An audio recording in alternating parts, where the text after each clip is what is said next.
Wonderful.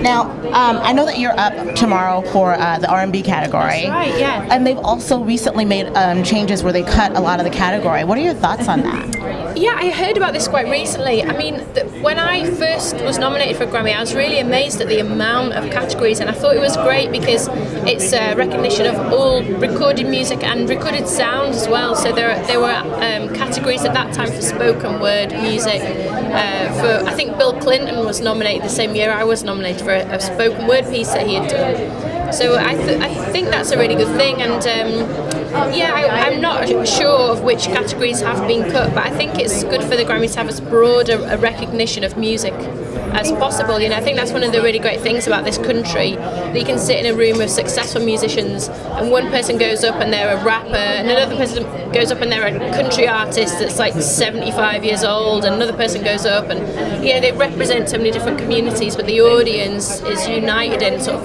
applauding them and celebrating their success. So hopefully that'll be something that remains a feature of the Grammys. Where were you, and how did you feel the first time you heard your music on the radio?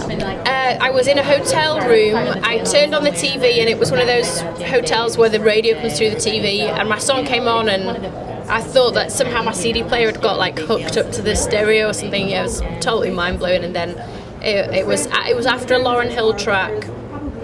So I was just happy to sort of played in that company, and then it was a DJ that I've got to know since, and yeah, it's a thrill. There's nothing sort of compares to the first time you're hearing it but not playing it.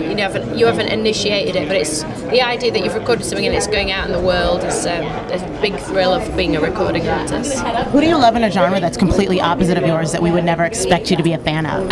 Loads of people. I mean, I saw Dave Grohl last night at this event for Paul McCartney, and I think he's brilliant. I think he's a great writer, and he's got so much energy. He's an amazing guitarist. Neil Young was there, who I think is incredible. So there's lots of musicians that I admire. I grew up in an indie band when I was 15, and I loved like Hole and Veruca Salt and L7 and Nirvana, and so I love all those artists. I like guitar music. Do you have a celebrity crush we don't know about?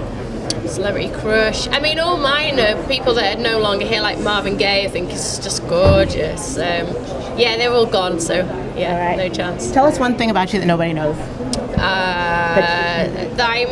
What does nobody know about me? Well, I've only just learned to drive.